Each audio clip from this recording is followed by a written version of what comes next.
Hello guys, welcome to YouTube channel Pharmalogic. हम discuss कर रहे थे फार्मास्यूटिकल ऑर्गेनिक केमिस्ट्री में फ़ैट एंड ऑयल्स के बारे में। हमने लास्ट वीडियो में हमने ये पढ़ा था कि फ़ैट एंड ऑयल्स होता क्या है, difference between fat and oils, उनकी केमिकल और फिजिकल प्रॉपर्टीज़ कैसी होती है, उनके हाइड्रोलाइसिस प्रोसेस किन किन टाइप्स से होती है और सपोनिफिकेशन।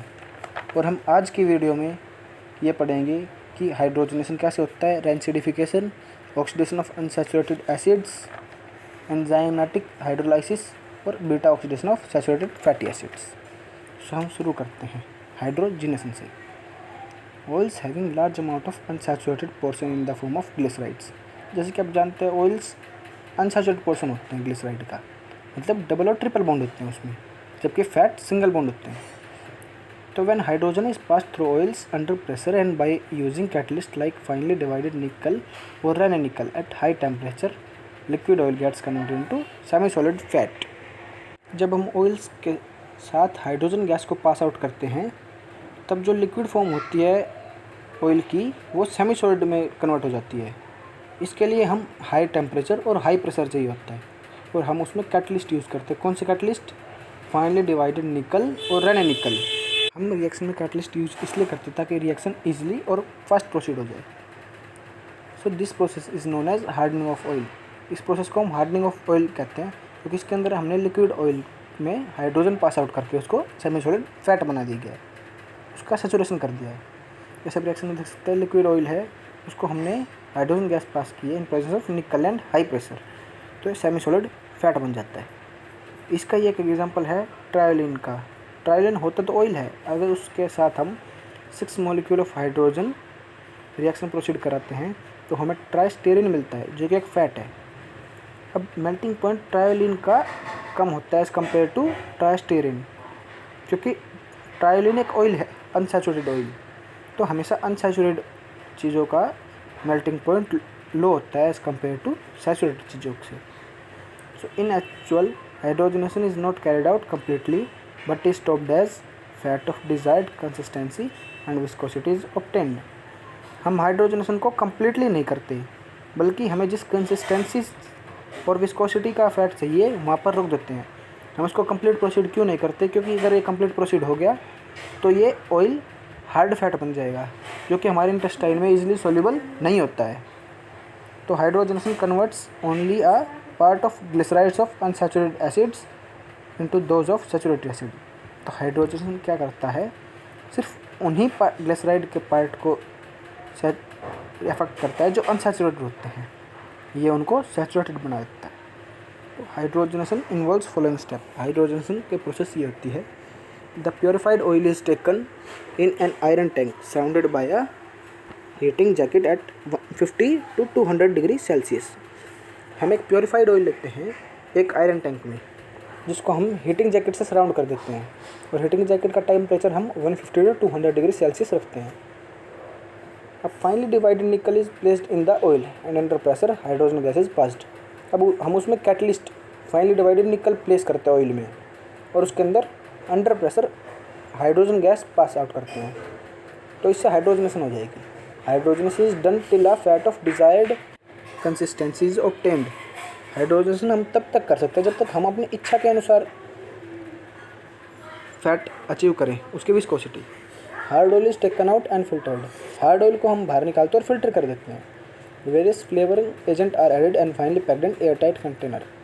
हम उसके अंदर वेरियस फ्लेवरिंग एजेंट भी डाल सकते हैं ताकि उसके अंदर अच्छा फ्लेवर आए, टेस्ट बढ़िया आए, और उसको हम एयर टाइट कंटेनर पैक कर देते हैं। अब बात करते हैं रेंसिडिफिकेशन की। रेंसिडिफिकेशन होता क्या है?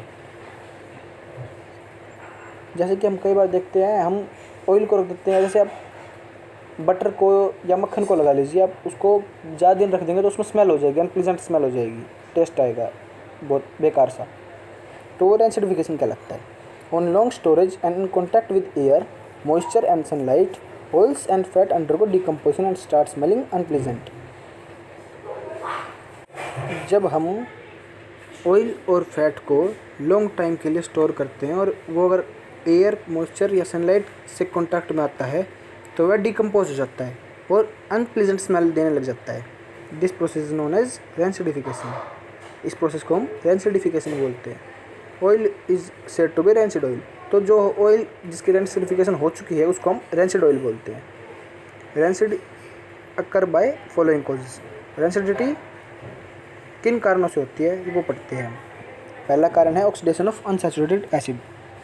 In presence of light and moisture small amount of unsaturated acid present in fat या oil get oxidized by air to form peroxide which further break down into aldehydes having unpleasant smell and taste।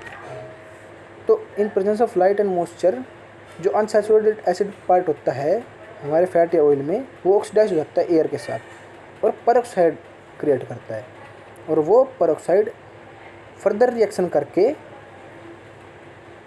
Break down हो जाता है aldehyde में, और जो aldehyde है वो उसकी बहुत ज़्यादा अनप्लीजेंट स्मेल और टेस्ट होता है। सो saturated fatty acid do not gate rancid. तो ये जो प्रोसेस होगी ऑक्सीडेशन ऑफ अनसैचुरेटेड एसिड है, मतलब ऑक्सीडाइज वही चीज़ हो सकती है जो अनसैचुरेटेड हो, जो डबल और ट्रिपल बॉन्ड हो। सैचुरेटेड फैटी एसिड पे रेंसिडिफिकेशन नहीं हो सकती। This problem can be solve by adding small quantity of phenolic substance which act as antioxidant. तो हम जो अनसैचुरेटेड एसिड होते हैं उनको कैसे बचा सकते हैं रेंसिडिफिकेशन से, तो उसके अंदर हम small amount of phenolic substance डाल देते हैं as an antioxidant. Second reason है रेंसिडिफिकेशन का एंजाइमेटिक हाइड्रोलाइसिस। तो due to presence of micro organisms fat get hydrolysis by enzymes to produce fatty acids having sour taste and unpleasant order.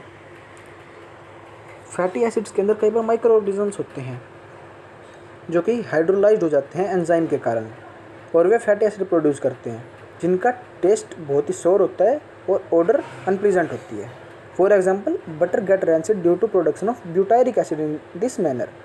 Butter जो हम बहुत दिन तक रख देते हैं वो उस भी रेंसिड हो जाता है due to production of butyric acid. उसके अंदर प्रोडक्शन हो जाता है ब्यूटायरिक एसिड का, तो उसके अंदर से अनप्लीजेंट स्मेल आ जाती है और सोर टेस्ट हो जाता है बटर का, तो हम कह देते हैं ख़राब हो गया, खट्टा हो गया। तो इसका तीसरा कारण है रेंसिडिफिकेशन का beta oxidation of saturated fatty acid.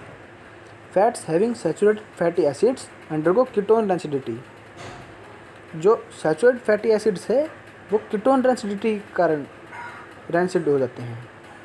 Saturated acids undergo beta oxidation to form keto acid which gives carbon dioxide to form ketones having pungent unpleasant odor।